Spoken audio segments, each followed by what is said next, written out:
The captain's voice cut through the first-class cabin like a blade. "You need to gather your belongings now. Security is already on the way." James Whittaker didn't move. He sat perfectly still in seat 2A, hands resting on his knees, feeling the vibration of the auxiliary power unit hum beneath the floor.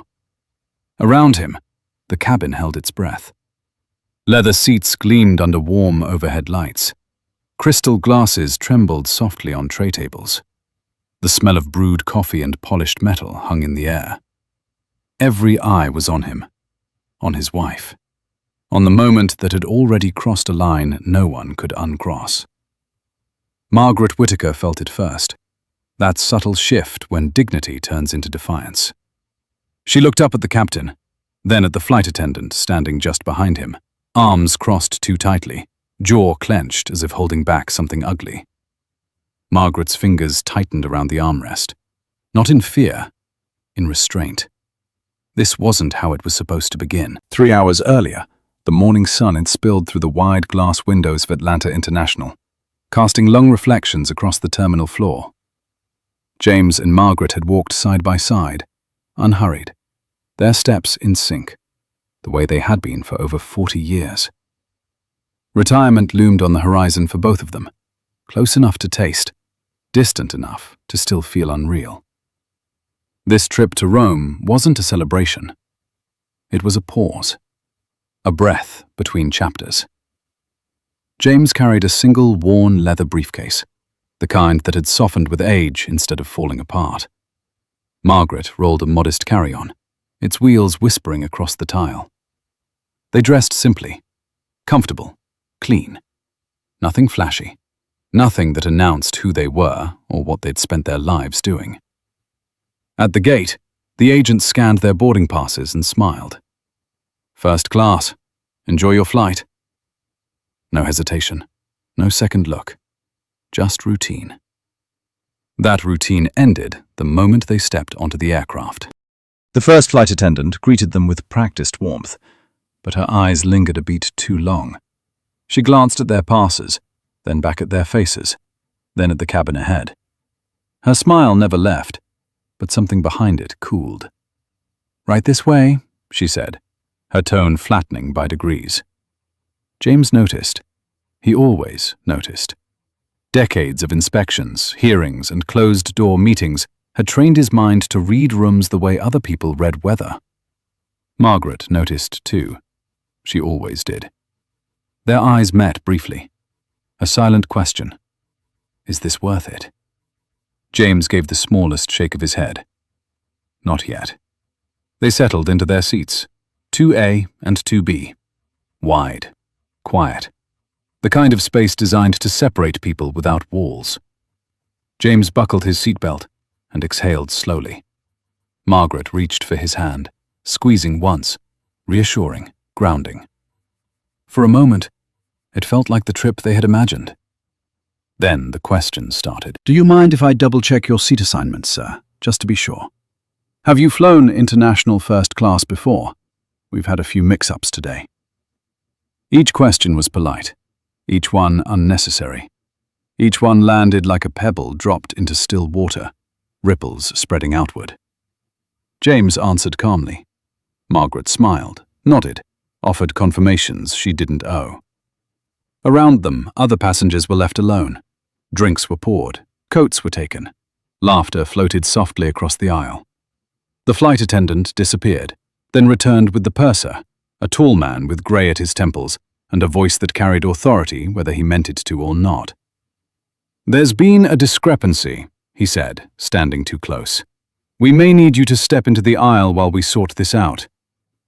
Margaret straightened in her seat. "Is there a problem?" she asked, her voice even, professional, the same tone she'd used with pilots and physicians who thought they knew better than regulations. The purser didn't answer her. He looked at James instead. James had felt that look before. In conference rooms, in hangars, in quiet corners where assumptions did the talking before facts ever got a chance. He held out his boarding pass again. The purser glanced at it, barely. "The captain will need to be involved," he said. "Just protocol." Protocol. That word had teeth when used wrong. Now the captain stood in front of them, shoulders squared, eyes tired, impatience flickering beneath his composure. He had places to be, a schedule to keep. He didn't want a situation. He wanted it gone.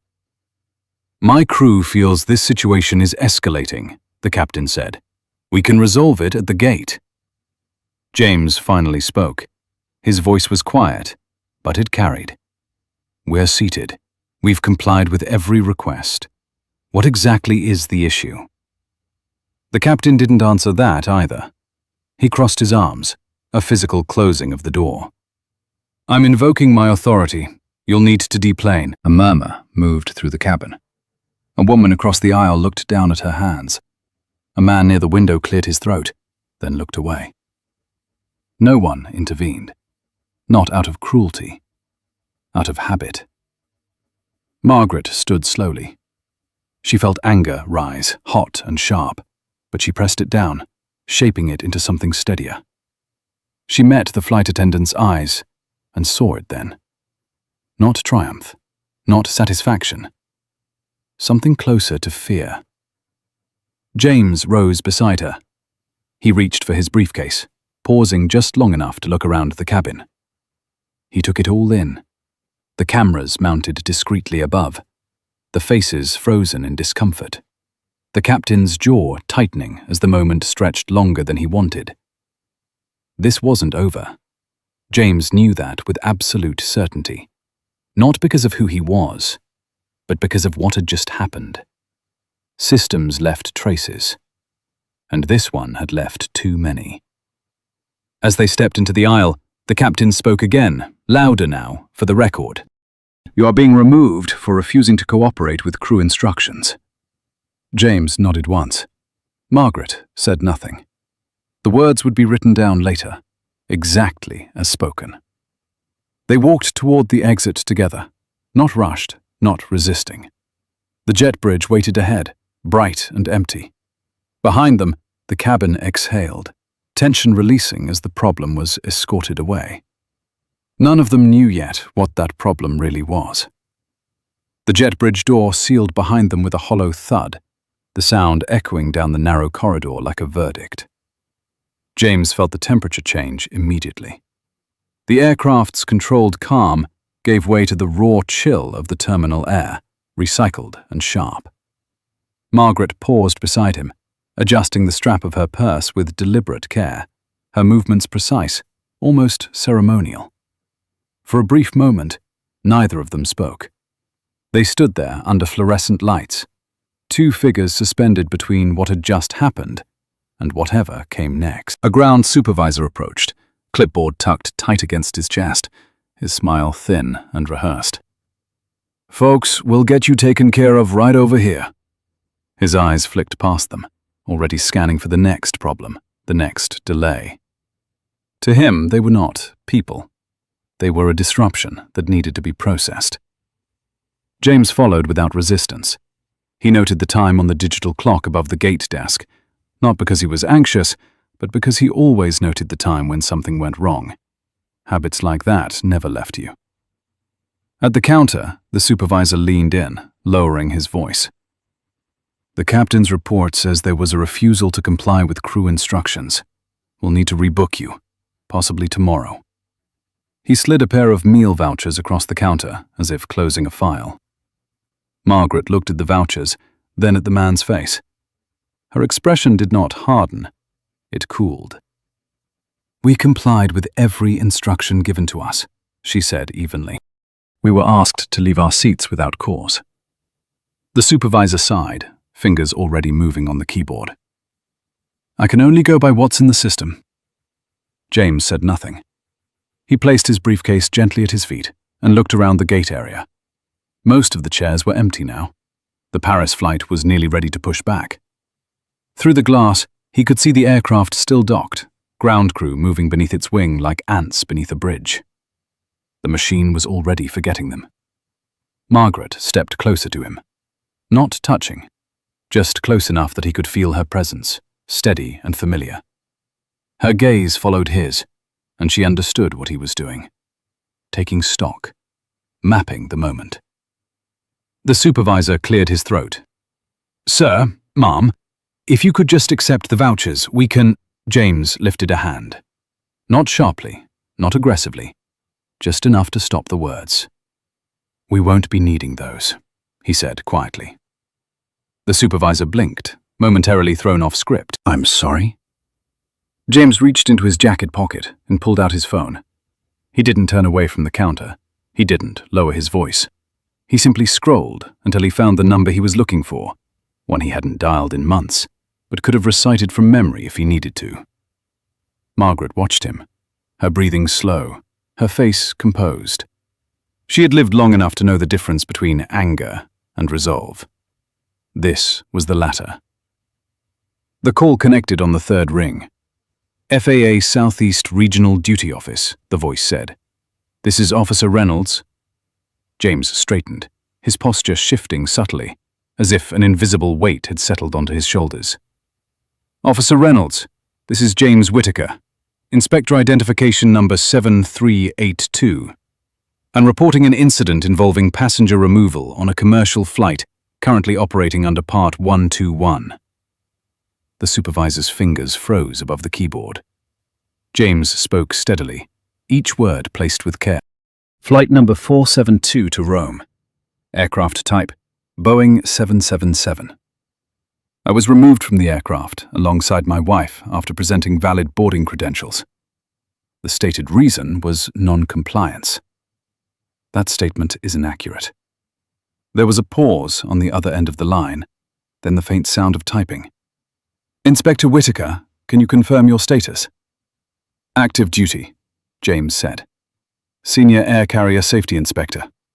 My wife, Dr. Margaret Whitaker, FAA Designated Aviation Medical Examiner." The supervisor's face drained of color. "Understood, sir," Officer Reynolds replied, his tone shifting from procedural to alert. "Please continue." James described the sequence of events without embellishment. The repeated seat checks, the escalation, the captain's decision, the wording used. He quoted it precisely. He always did. Margaret listened, her eyes drifting to the aircraft outside, already preparing to disconnect from the gate. Officer Reynolds asked clarifying questions. James answered them. Names, descriptions, times. Margaret stepped in once, correcting a detail about the flight attendant's position in the aisle, her voice calm, clinical, unshaken. Together they reconstructed the moment with surgical accuracy. "Thank you," Officer Reynolds said when James finished. "We'll initiate a preliminary review and request data preservation immediately." "That's acceptable," James replied. "Please note that I am requesting formal documentation from the carrier regarding the basis for removal." "Noted, sir." James ended the call and placed the phone back into his pocket. Only then did he look at the supervisor. The man swallowed. His earlier impatience had evaporated, replaced by something close to fear. "Sir, I wasn't aware." James didn't raise his voice. He didn't lean forward. He didn't need to. "I know," he said. "That's part of the problem." The supervisor nodded too quickly and reached for another phone. "I'll get the station manager." Margaret exhaled slowly, the tension easing from her shoulders in measured degrees. She turned to James, her eyes softening just a fraction. "You all right?" James nodded once. He felt tired now. Not physically. Something deeper. The kind of exhaustion that came from watching the same pattern repeat itself, decade after decade, only with new faces and new uniforms. They were escorted to a small office off the concourse, glass walls offering the illusion of privacy. The station manager arrived, flanked by a customer relations representative, whose smile never quite reached her eyes. Apologies were offered. Explanations floated. Procedures were referenced. None of it touched the core of what had happened. James listened. Margaret watched. Neither interrupted. Outside, the aircraft finally pushed back from the gate. The engines spooled, low and powerful. The plane began its slow taxi toward the runway, carrying with it every assumption that had made the decision possible in the first place. Margaret felt a quiet ache settle in her chest as she watched it disappear from view. Rome would wait. That wasn't what mattered anymore. James followed her gaze, then turned back to the station manager. "I'll be submitting a written report within the next 24 hours, he said. "You should expect contact from the regional office." The station manager nodded, his confidence gone, replaced by compliance. "Of course, sir." As they left the office, Margaret slipped her hand into James's. Not for support, for solidarity. They walked back into the terminal together, the noise of the airport rising around them again. Announcements echoed. Wheels rolled. Lives continued. But something fundamental had shifted. James glanced once more at the gate they had been removed from, committing it to memory.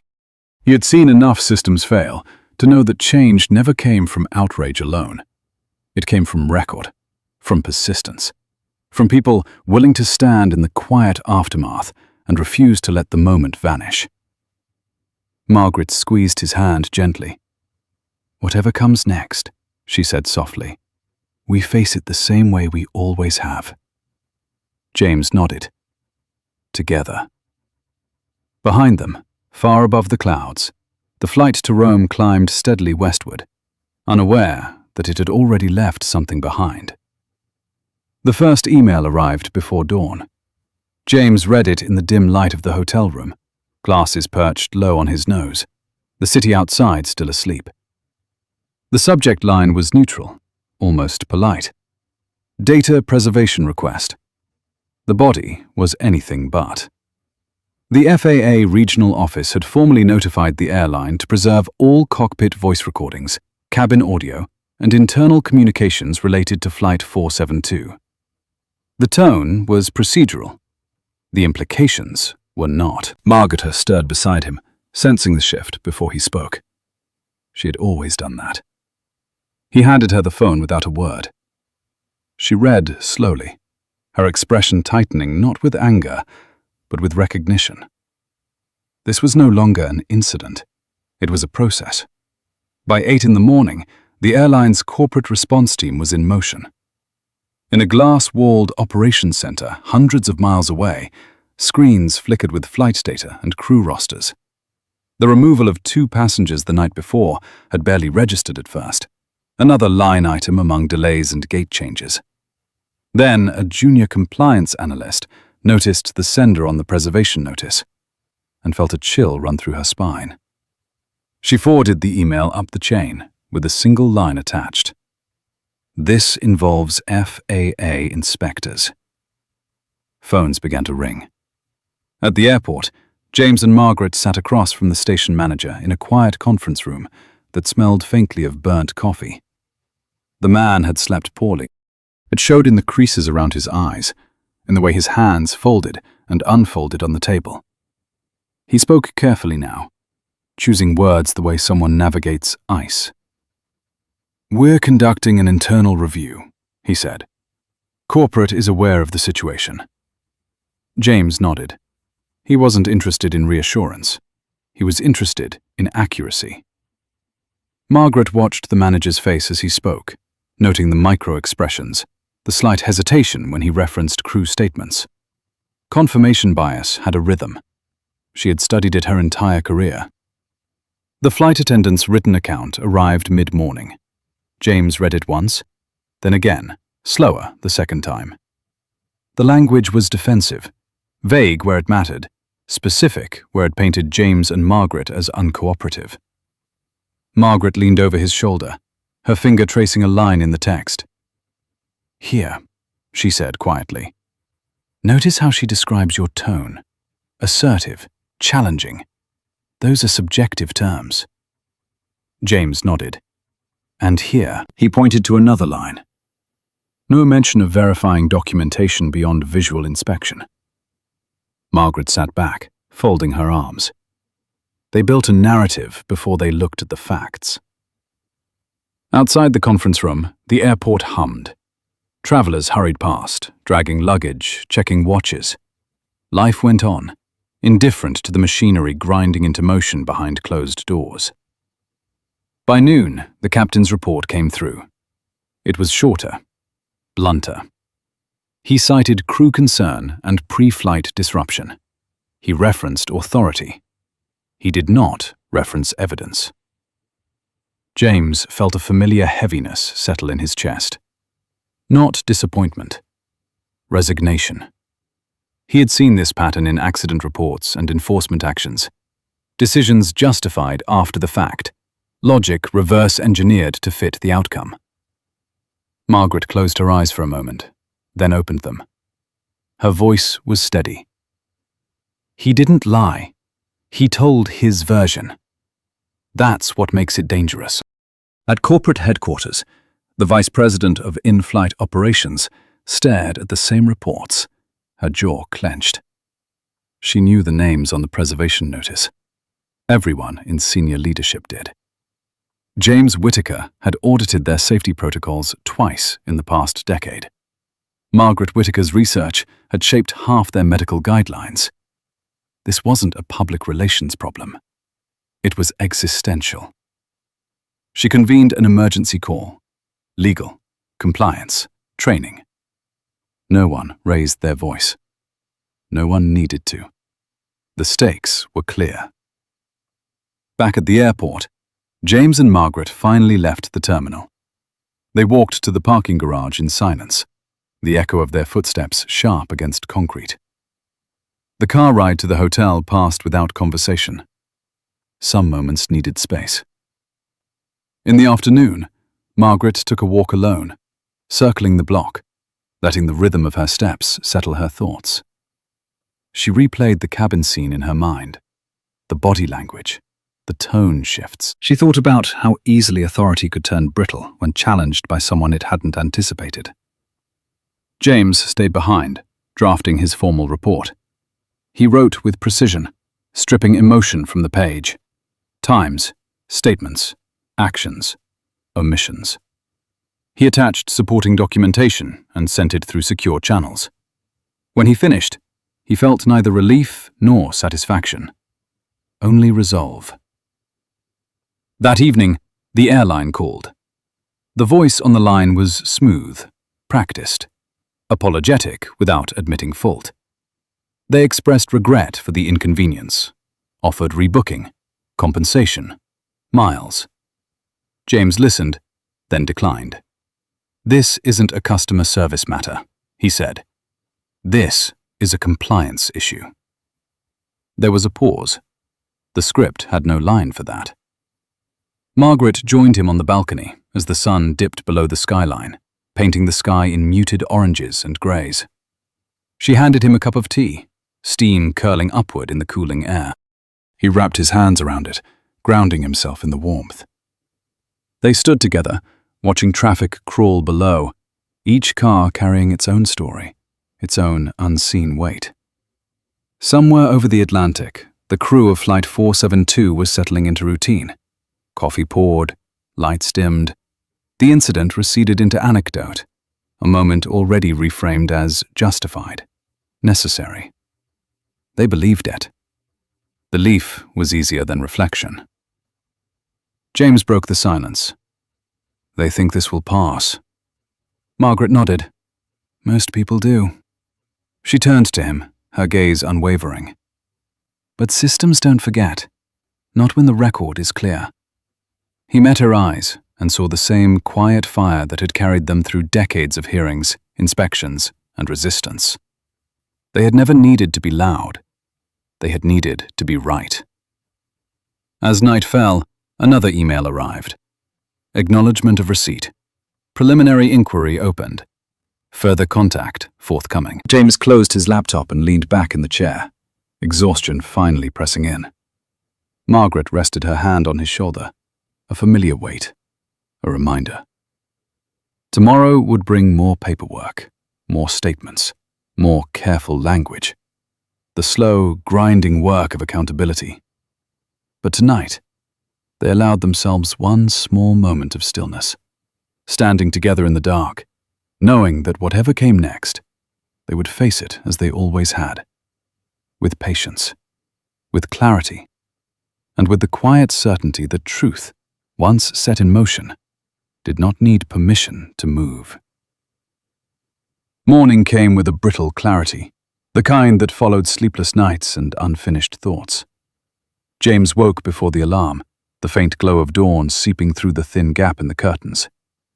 He lay still for a moment, listening to the distant hum of traffic below, the city already in motion without them. Margaret was awake too. He could tell by the way her breathing had changed, slow but alert, her mind already working through possibilities. The phone vibrated on the nightstand. Not a call, an email. James reached for it, reading the sender first. FAA, Compliance Division. His jaw tightened almost imperceptibly. He opened it.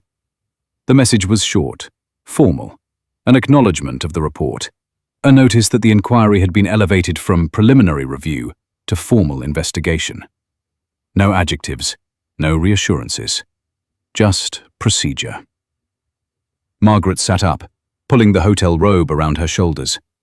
Her eyes met his before he spoke. She read his face the way she always had, the way you read weather in the sky before it breaks. "It's moving," she said. "Yes," he replied. They dressed without hurry. There was no rush now. The machine had started, and machines moved at their own pace. In the bathroom mirror, James caught his reflection. The lines around his eyes seemed deeper, his hair more grey than he remembered. He looked like a man who had spent his life watching for cracks in systems that claimed to be flawless. Downstairs, the hotel lobby buzzed with muted conversation and clinking cups. They took a small table near the window. Coffee arrived. Strong. Bitter. Margaret stirred hers slowly, watching the swirl settle. By mid-morning, the first call came. Not from the airline, from the regional office. A measured voice, professional but warm, asked if they were available to answer a few clarifying questions. James agreed. Margaret leaned closer as he spoke, offering small nods, subtle corrections when needed. The questions were precise. Who spoke first? Where each person stood? The exact phrasing used by the captain. James answered without embellishment. Margaret added context when asked, explaining the behavioral cues, the escalation patterns, the moments where de-escalation had been possible and ignored. On the other end of the line, someone typed rapidly. After the call ended, Margaret exhaled slowly. "They're listening." James nodded. They always did, eventually. Across the country, in a corporate conference room filled with polished wood and muted tension, senior executives sat in silence as the legal team walked them through the implications. Slides appeared on a screen. Timelines, excerpts from crew statements, regulatory citations. No one interrupted. The vice president sat with her hands folded, eyes fixed on the table. She understood the risk not just to the company, but to its credibility. This wasn't about 2 seats in first class. It was about judgment, about culture, about what happened when assumptions went unchallenged.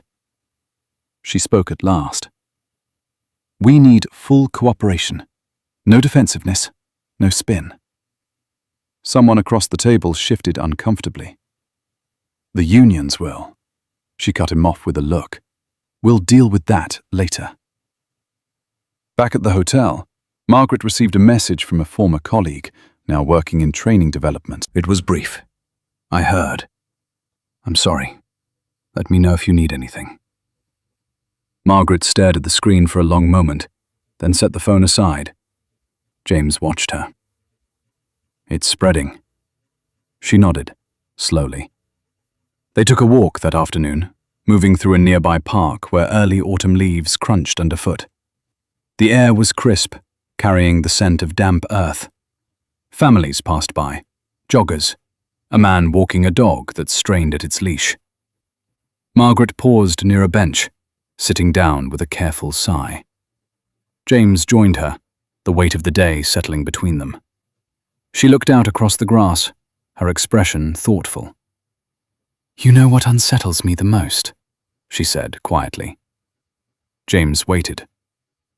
Not what they did, but how ordinary it felt to them. Like routine, like muscle memory. He nodded. That's how it persists. She turned to him, her eyes sharp. People think bias announces itself. It doesn't. It hides in process, in tone, in who gets questioned and who doesn't. James felt a familiar ache behind his eyes. He had written those words himself, in reports, in findings, in recommendations that took years to implement, if they were implemented at all. The phone rang again. This time, the airline. The voice was different now, less scripted, more cautious. They requested a meeting, in person, with corporate representatives present. James considered it, then agreed. Tomorrow morning. After the call, Margaret smiled faintly. That didn't take long. No, James said.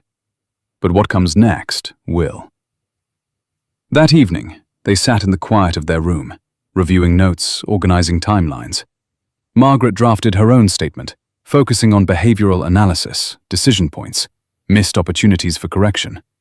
James reviewed regulatory frameworks, citing precedent, outlining where discretion had been misapplied. They worked side by side, not speaking much, the comfort of shared purpose filling the space. Somewhere above them, clouds drifted slowly, indifferent to the turbulence below. On the flight now nearing its destination, the crew moved through their final duties. The cabin lights brightened. Passengers stirred. Luggage was retrieved. The incident had faded into background noise, a story already softened by distance. The captain reviewed his landing checklist, his mind focused on the task at hand. He did not think about the report. Not yet. As the aircraft descended, James closed his laptop and leaned back, rubbing his temples. Margaret reached over, resting her hand on his. "We didn't choose this," she said softly. "No," he replied. "But we know how to handle it." Outside, the city lights flickered on one by one, a constellation of lives intersecting and diverging. Tomorrow would bring confrontation, explanations, defenses, perhaps regret. Tonight, they allowed themselves to sit quietly, the weight of responsibility heavy but familiar, knowing that what had begun as a moment of injustice was now something larger. A mirror held up to a system that would have to decide whether it was brave enough to look. The conference room was colder than it needed to be, the kind of chill that came from overcompensation rather than climate control. James noticed it as soon as he stepped inside, the way the air pressed against his skin, sterile and impersonal. The room sat deep within the airline's regional office, far from public counters and waiting areas. No windows, just a long, polished table, a wall-mounted screen, dark for now, and a row of leather chairs, arranged with quiet symmetry. Margaret chose a seat beside him, setting her folder neatly in front of her. Across the table, 3 airline representatives settled in with careful movements. A senior compliance officer, a legal counsel, a regional operations manager whose tie was already loosened, his jaw tight. "Thank you for meeting with us," the compliance officer began, voice measured, eyes steady. "We want to start by expressing our regret for how this situation unfolded." James gave a small nod. He didn't interrupt. Apologies, when offered too early, often served as shields rather than bridges. The legal counsel leaned forward next, fingers interlaced. "Our intent today is to understand the sequence of events and identify any procedural failures." Margaret lifted her gaze. "Procedural failures don't happen in isolation," she said calmly. "They happen in environments where assumptions are allowed to guide action." The operations manager shifted in his seat. "We've reviewed the initial reports. The crew perceived—" James raised a hand, stopping him gently. Perception isn't evidence. Silence followed. Not uncomfortable, clarifying. The compliance officer nodded once, acknowledging the point. She tapped a key on her tablet, and the screen behind her flickered to life. A timeline appeared. Boarding, initial interaction, escalation, removal. "Let's walk through this together," she said. They did, minute by minute, statement by statement. James listened as the airline outlined the crew's reasoning, the captain's justification, the internal language used to categorize the event. Margaret watched the faces across from her, noting where confidence wavered, where explanations softened. When they finished, James spoke. He didn't raise his voice. He didn't accuse. He simply recited facts. The boarding passes were valid. Payment was confirmed. No disruptive behavior occurred prior to the removal order. No attempt was made to verify documentation through ground systems. The captain relied solely on crew perception without independent assessment. The legal counsel nodded slowly. "We acknowledge those points." Margaret opened her folder and slid a single page across the table. Behavioral escalation analysis. She had labeled it plainly. This is where the situation shifted from routine to discriminatory. Not in language, in pattern. She pointed to a line. Repeated verification requests directed at one set of passengers. No comparable action taken with others in identical seating class. The operations manager swallowed. He glanced at the paper, then away. "We're not here to debate intent," James said. "We're here to address outcome." The compliance officer leaned back, exhaling quietly. "Understood." There was a pause, the kind that came when everyone knew the conversation had reached its hinge point. The legal counsel cleared his throat. "Given the gravity of the allegations and your professional backgrounds, we want to be transparent. This matter has already been escalated internally." Margaret's expression remained neutral. "Transparency is appreciated." James waited. The compliance officer met his gaze. "We are aware that both of you hold current FAA credentials." The words landed softly, but their weight filled the room. The operations manager's eyes widened just a fraction. He looked from James to Margaret, then back again, recalibrating. "Yes," James said simply. Margaret didn't speak. She didn't need to. Her presence carried its own authority, quiet and immovable. The legal counsel adjusted his glasses. "We weren't informed of that detail prior to today." James allowed himself a small breath. That too is part of the problem. The compliance officer nodded, her face serious now. "Our priority is full cooperation with the investigation." Margaret tilted her head slightly. "Cooperation isn't a strategy, it's an obligation." The operations manager straightened, the casual defensiveness gone. "We want to make this right." James studied him. "Then start by acknowledging that this didn't happen because of one mistake. It happened because multiple safeguards failed at once." The room absorbed that. The compliance officer closed her tablet. "We'll be placing the involved crew members on administrative leave pending the outcome of the review. Additional training protocols are being evaluated." Margaret's eyes sharpened. "Evaluated isn't the same as implemented." "A fair point," the compliance officer replied. The meeting continued, the tone shifting from defensive to deliberate. Commitments were discussed, oversight mechanisms, external review. James asked pointed questions. Margaret followed with sharper ones. Not hostile, precise, the kind that left no room for ambiguity. When it ended, there were no handshakes, just nods, mutual recognition of a line crossed, and the consequences that followed. Outside, the hallway felt warmer, less oppressive. James and Margaret walked side by side toward the exit, their steps measured. "That went about as expected," Margaret said quietly. James nodded. "The real work starts after the meeting." They stepped into the afternoon light, the sun lower now, casting long shadows across the pavement. Traffic moved steadily. People hurried past, unaware of the quiet reckoning unfolding behind closed doors. Margaret stopped near the curb, turning to him. "There's something else," she said. James waited. "This won't end with reports and retraining. Not really. It's going to unsettle people. They'll resist. Quietly." He smiled faintly. "They always do." She reached for his hand, squeezing it once. "Then we stay steady." "Together," James said. As they walked away, neither looked back at the building. They didn't need to. The record had been set. The process was in motion. And somewhere within the system, gears were turning. Slow, but relentless, carrying forward the weight of what could no longer be ignored.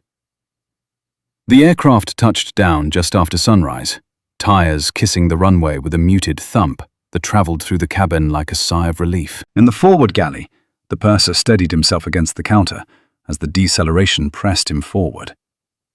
He had not slept, not really. He had replayed the exchange in his head over and over, polishing it, sanding down the edges until it sounded reasonable even to him. Reasonable was the word he kept using. Necessary. Routine.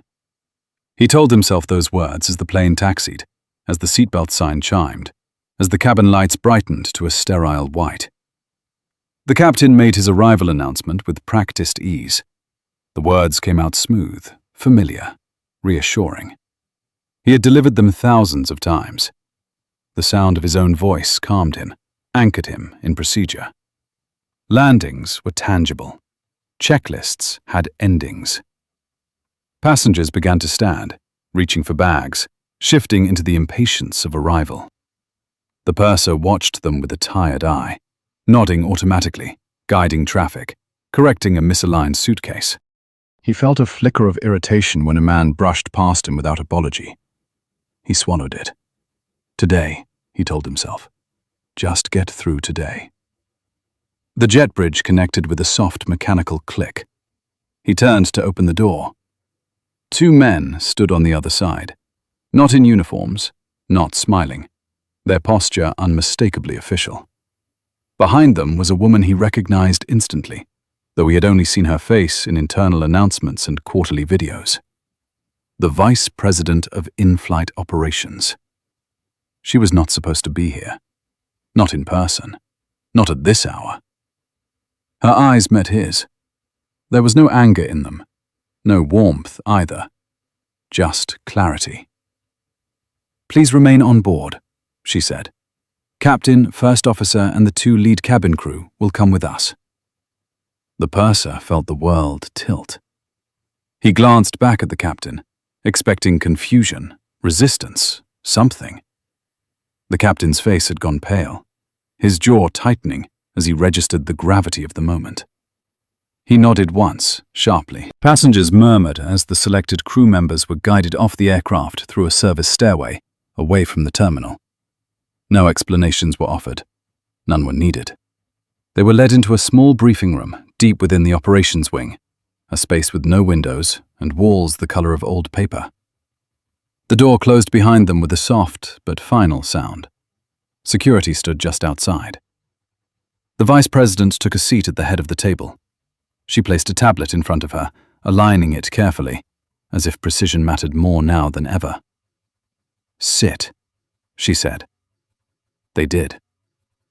"At approximately the time your aircraft was still on the ground last night," she began, "two passengers were removed from your flight prior to departure. I want to hear your account. Captain, your start." The captain cleared his throat. His voice carried authority by habit, not by strength.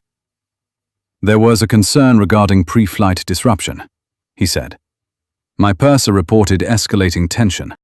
I made a command decision to remove the source of that tension to ensure on-time departure and cabin safety." The vice president listened without interruption. When he finished, she turned to the purser. "Your reasoning."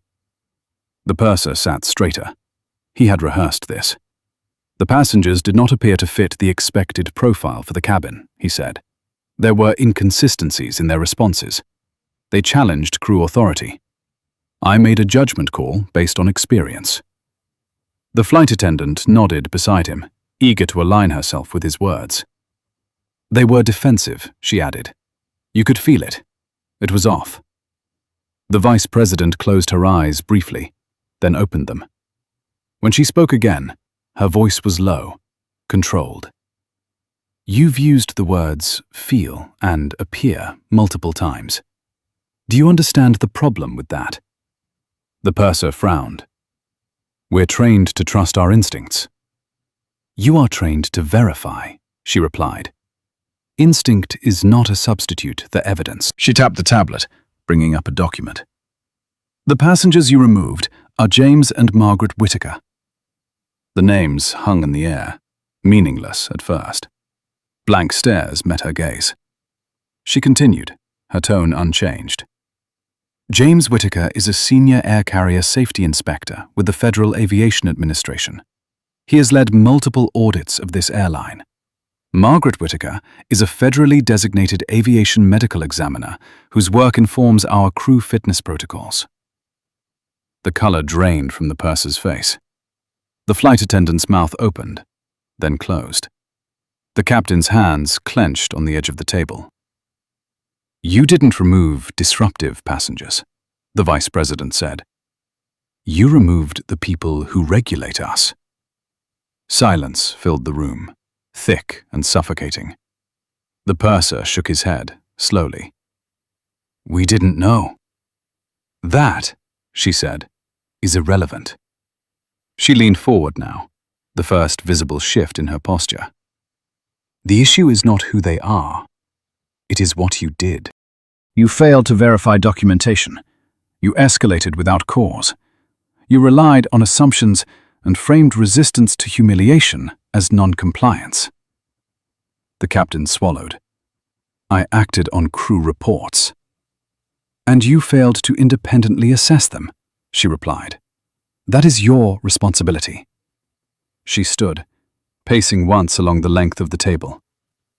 While you were crossing the ocean, Inspector Whittaker initiated a formal report. Data preservation has been ordered. Statements have been collected. This is no longer internal. The flight attendant began to cry softly, a thin sound that did nothing to soften the air. The purser stared at the tabletop, the grain blurring as his vision swam. Effective immediately, the vice president said. You are all placed on administrative suspension, pending investigation. Your credentials will be reviewed. You will return home under escort and await further instruction. You are not to discuss this incident with anyone outside authorized channels. She paused at the door, turning back once. The truly damaging part of this, she said quietly, is not the exposure. It's the certainty with which you believed you were right. The door closed behind her.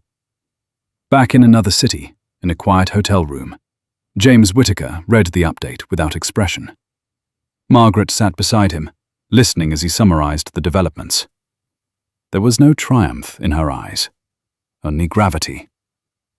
It's begun, she said. He nodded. It always does. Outside, the day unfolded like any other. Planes departed, crews rotated, systems hummed. Somewhere deep within that machinery, a fault line had been exposed, and the pressure was building, slow and inexorable, toward consequences that could no longer be deferred.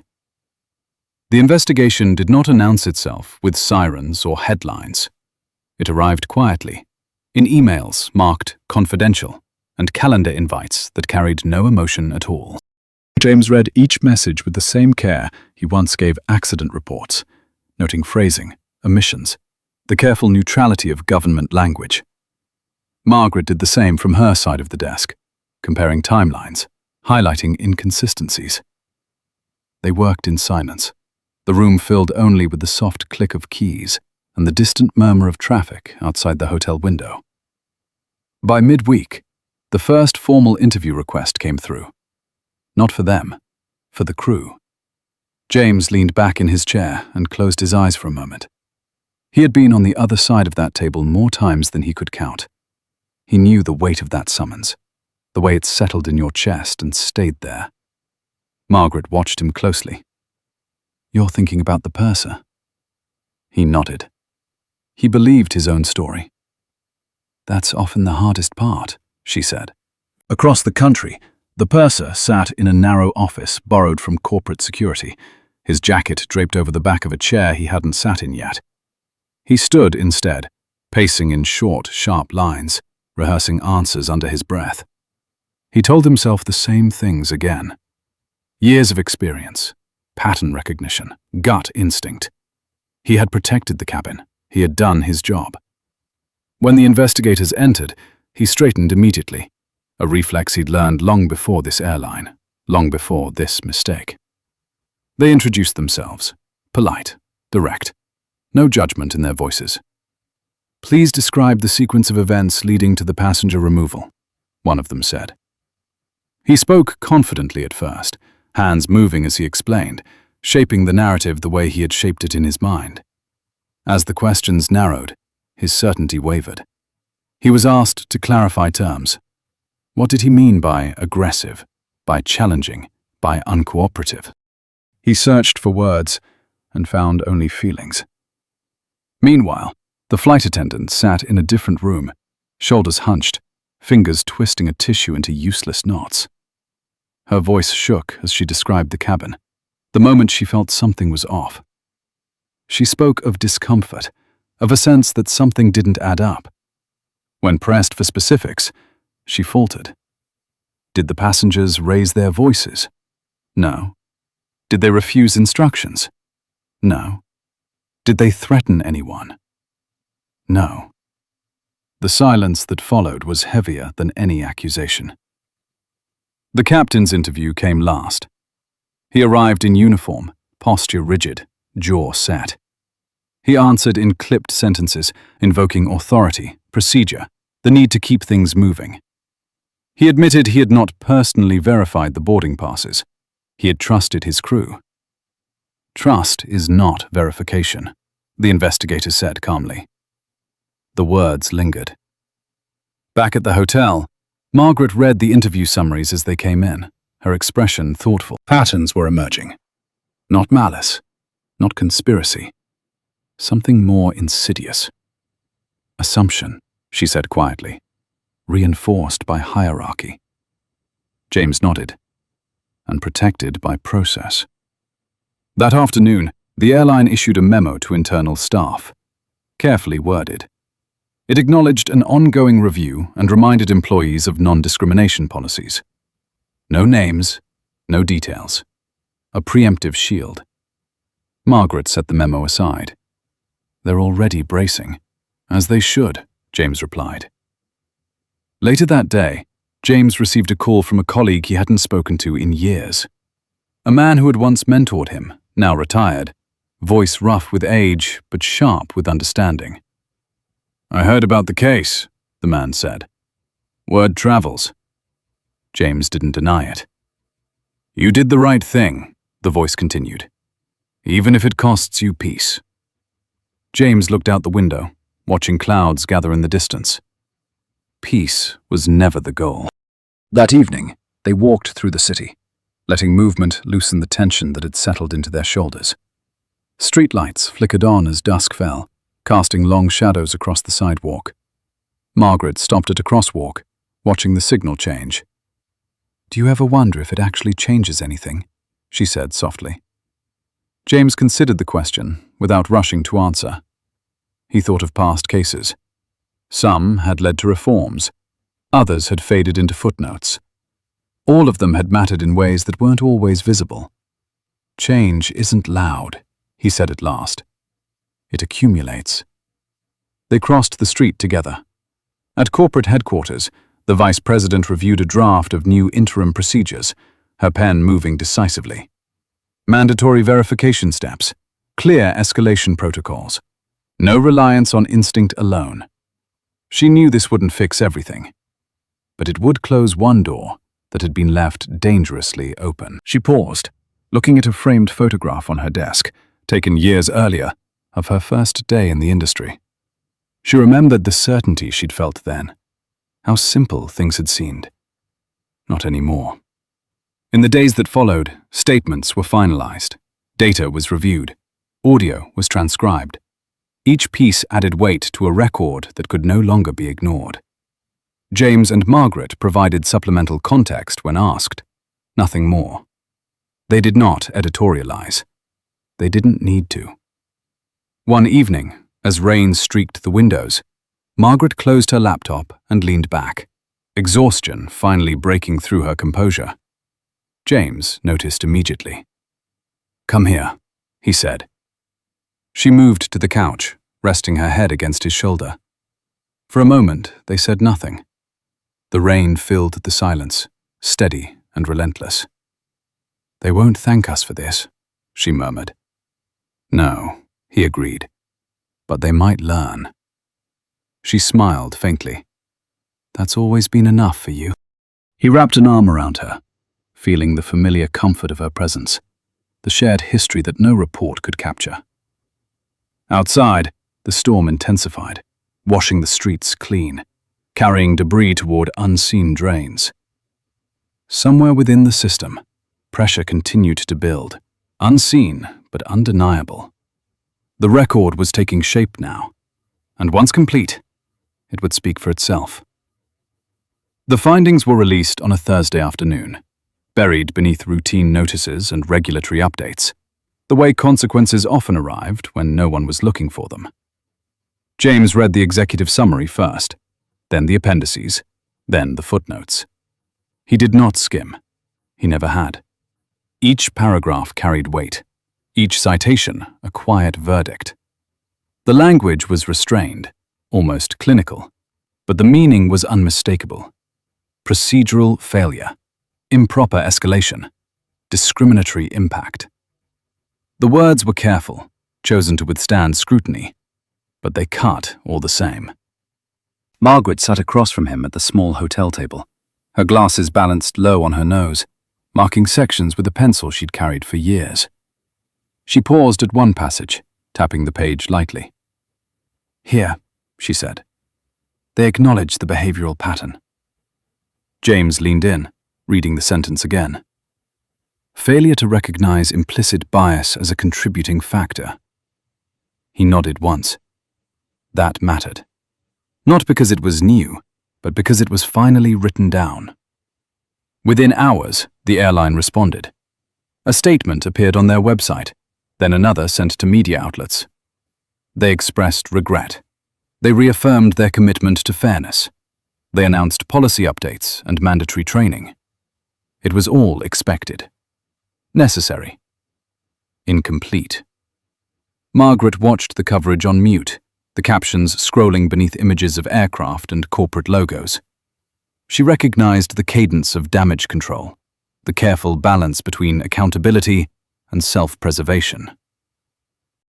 She had seen it before, from the other side of the table. "They're saying the right things," she said quietly. James nodded.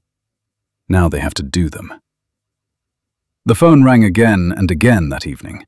Colleagues, former trainees, a journalist who had somehow obtained his number. James declined the interview request without hesitation. This wasn't about exposure. It never had been.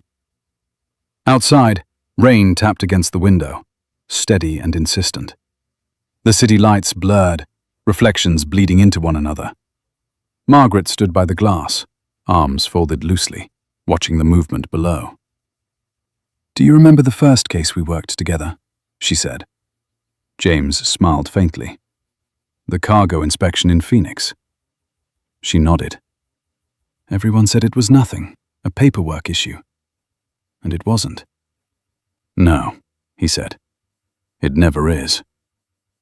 She turned back to him, her expression thoughtful. "I keep thinking about the people who were watching, in the cabin, at the gate, the ones who knew something was wrong but stayed quiet." James considered that. "Silence is comfortable," he said, "until it's not." The next morning, an internal memo circulated within the airline. This one was different. It named failures. It outlined immediate corrective actions. It referenced the investigation directly.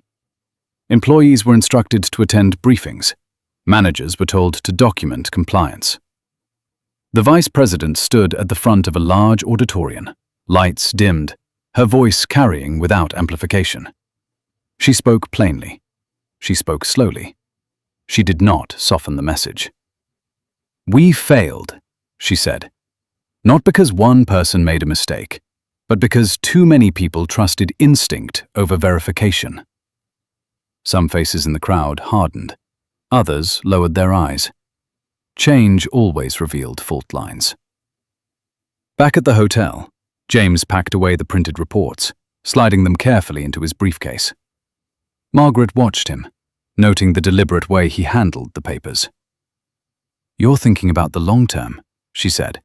He nodded. "This will outlast us." She smiled faintly.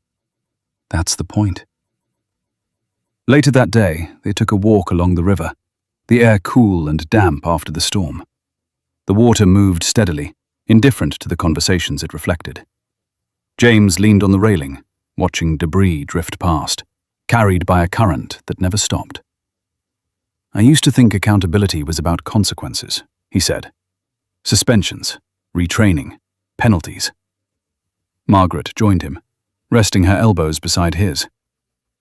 "And now I think it's about memory, making sure the system remembers what it wants to forget." She nodded. "Systems forget quickly." They stood there for a while, neither speaking, listening to the sound of water against concrete. Across the country, the purser sat alone in his apartment, the investigation report open on his laptop. He read the findings slowly, his earlier certainty dissolving line by line.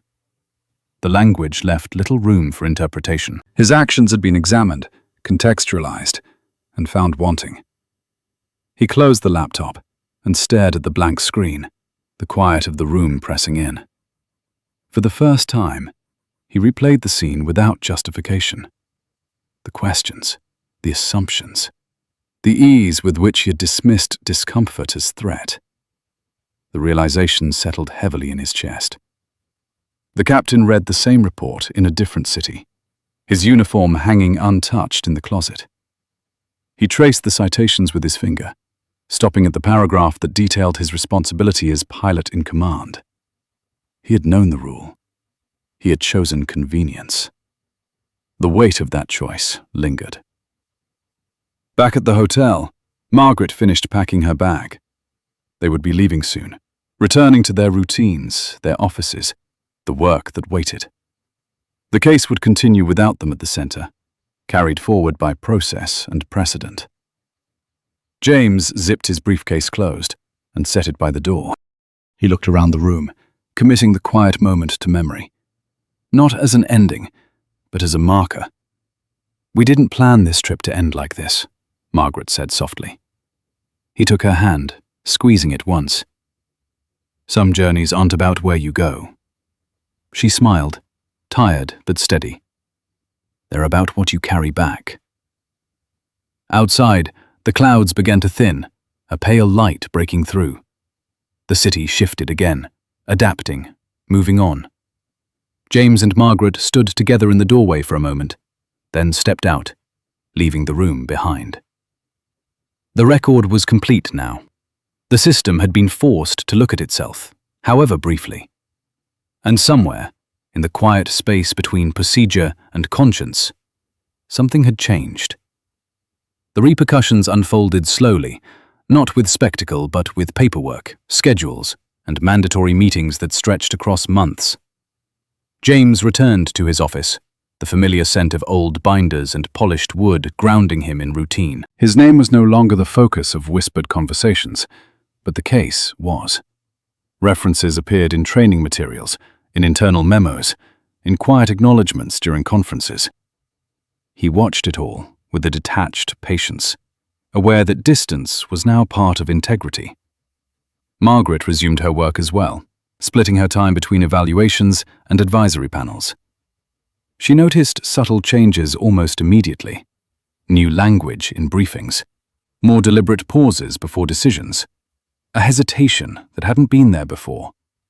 It wasn't transformation, it was awareness, fragile but real. One afternoon, James received a formal notice. The airline had accepted the findings in full. The captain would undergo extended remedial training before any consideration of return to duty. The cabin crew members were released from active service, pending final certification review. The language was restrained, careful to avoid finality, but the direction was unmistakable. James set the notice aside and stared out his office window. The runway beyond shimmered in the heat, aircraft lining up with mechanical precision. Every one of them depended on invisible layers of trust, each decision resting on another. Margaret joined him later that evening, the two of them sitting at their kitchen table, with dinner growing cold between them. She had received her own update. Her research unit had been asked to assist in redesigning portions of the airline's behavioral response training. They wanted grounded in evidence, she said, not intuition. James smiled faintly. That's a start. She studied his face, seeing the weariness beneath the calm. You did what you were supposed to do. He nodded. It doesn't always feel like enough. Across the country, the purser packed his belongings into a cardboard box. The contents of his locker reduced to a few personal items, and a uniform that would no longer be worn. He moved slowly, deliberately, as if rushing might make the moment more final. Colleagues avoided eye contact, not out of cruelty, out of discomfort. He paused at the door, glancing back one last time at the space he had inhabited for years. Authority had once come easily here. He had never questioned it. Now, without it, he felt exposed, stripped down to the man beneath the role. The captain faced a quieter reckoning. His days were filled with simulators and classrooms, exercises designed to retrain instincts that had calcified over time. Younger instructors guided him through scenarios he thought he'd mastered long ago. Each session chipped away at the certainty that had once defined him. He listened more now, spoke less. The uniform still hung in his closet, but he no longer put it on without hesitation. Back at the agency, James attended a closed-door briefing where the case was discussed as precedent. He listened as others dissected it, extracting lessons, outlining safeguards. His own role was mentioned briefly, professionally, then set aside. The system had absorbed the shock and begun to adapt. Margaret noticed a shift in her consultations as well. Questions were more specific, requests more detailed. There was less reliance on vague judgment, more insistence on documentation. She answered patiently, reinforcing principles she had spent years advocating. One evening, they took a drive without destination, the road stretching ahead under a pale sky. James rested one hand on the steering wheel, the other on the console between them. Margaret watched the landscape blur past, fields giving way to neighborhoods, then back again. "Do you think they'll remember?" she asked quietly. James considered it. Some will, some won't. But the record will. She nodded, satisfied with that. At a regional training center, a new module was introduced. Case study. Flight removal procedures. The details were anonymized, but the structure was unmistakable. Trainees watched footage, read transcripts, debated decision points. Instructors emphasized verification over assumption, patience over speed. A young flight attendant raised her hand during one session, her brow furrowed. "What if it feels wrong?" The instructor answered without hesitation. "Then you slow down and check." The simplicity of it lingered. James received a letter a few weeks later, handwritten, the envelope plain. It was from a junior inspector who had been in the audience during a briefing. He wrote about watching James handle the case without spectacle, about learning that authority didn't need to announce itself to be effective. James folded the letter carefully and placed it in his drawer. He didn't mention it to Margaret until later that night. She smiled when he did. Quiet influence lasts longer. As autumn deepened, life settled into a new rhythm. The case receded from headlines and conversations alike, replaced by other issues, other urgencies. But its imprint remained, embedded in policy, in training, in the subtle recalibration of decisions made under pressure. One afternoon, James and Margaret sat on their porch, the air cool, leaves drifting lazily to the ground. They spoke of small things, of neighbors, of plans, of the future waiting just beyond their current roles. "It changed more than I expected," Margaret said softly. James looked out at the yard, sunlight filtering through thinning branches. "Change doesn't always announce itself. Sometimes it just stays."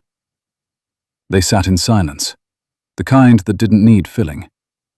Somewhere, an aircraft lifted smoothly into the sky, its path guided by countless unseen choices, each one shaped by what had come before.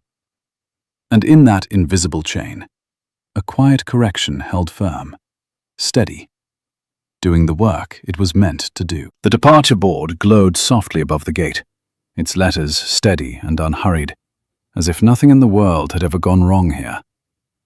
James stood with his hands resting on the handle of his carry-on, watching passengers filter past in loose clusters. Conversations drifted by, vacation plans, complaints about coffee, the ordinary soundtrack of an airport morning.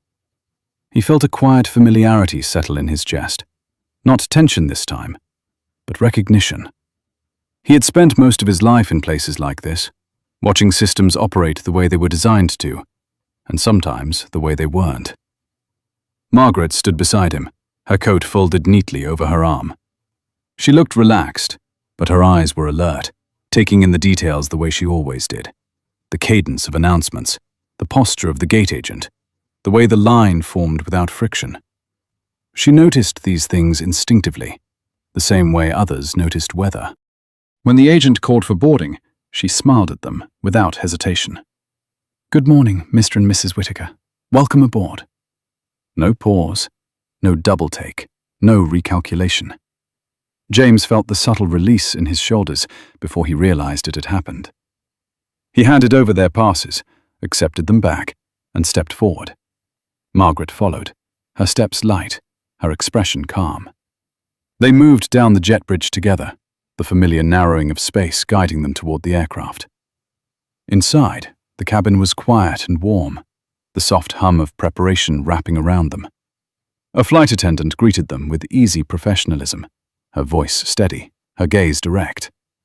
"Your seats are just ahead. Can I take your coats?" Margaret handed hers over with a nod. "Thank you." They settled into their seats, the wide leather embracing them with practiced comfort. James buckled in and leaned back, exhaling slowly. Margaret glanced around, then out the window, where the sky stretched pale and open. For a moment, neither spoke. It wasn't Rome. That trip had dissolved into reports and timelines and conversations held behind closed doors. But this wasn't nothing either. It was proof, not of vindication, of continuity. The flight attendant returned with water, then with coffee. She set the cup down carefully in front of James, meeting his eyes briefly. "Let me know if you need anything at all." He nodded. "We're all set." As the aircraft pushed back from the gate, James felt the familiar vibration through the floor, the low mechanical assurance of motion beginning.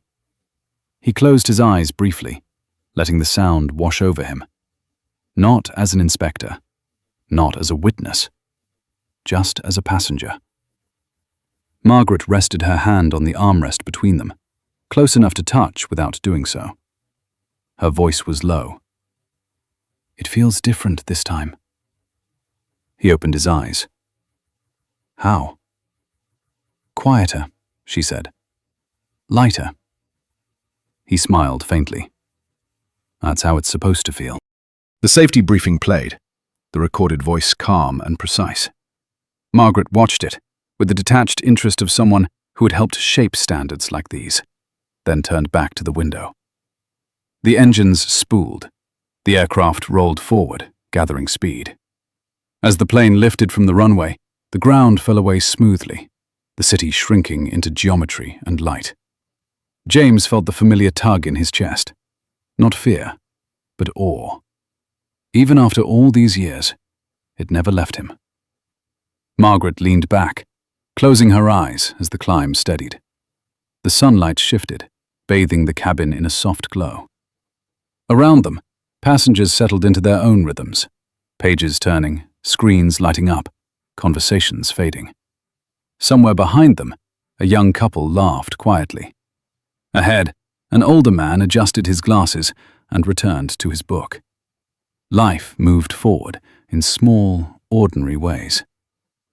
James thought of the case, now archived, cited, absorbed into the vast body of work that governed the skies. It had not ended with applause or headlines. It had ended the way most real things did, with changes written into manuals, with habits slowly reshaped, with people who might never know why a decision felt easier or fairer the next time. Margaret opened her eyes and looked at him. "I don't regret it," she said. "Neither do I," he replied. They sat together as the aircraft leveled off, the seatbelt sign dimming, the cabin exhaling into cruise. James reached for Margaret's hand this time, lacing his fingers through hers. She squeezed gently, a familiar reassurance. Outside, clouds drifted past in slow, unhurried formations, endless and indifferent. The plane moved through them with steady purpose, guided by systems refined through countless lessons learned the hard way. James thought of the people who would never read a report, never attend a briefing, never know the names involved.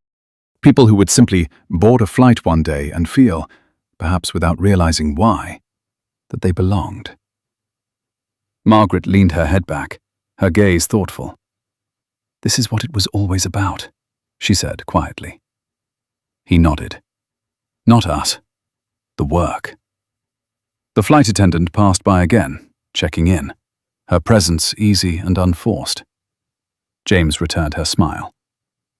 "Everything's great," he said. She moved on, already focused on the next task, the next passenger. James looked out the window once more as the clouds thinned, blue sky opening wide ahead of them. He felt a deep, steady calm settle in, the kind that came not from winning, but from knowing that something necessary had been done. Margaret shifted in her seat, comfortable, at peace. Whatever waited for them at the other end of this flight, they would meet it the same way they always had. With patience, with clarity, together. As the aircraft continued on its path, carrying its quiet cargo of lives and stories, James allowed himself a small, private smile. If this journey resonated with you, if it made you think about fairness, dignity, and the power of quiet accountability, take a moment to like, subscribe, and leave a comment to share your thoughts.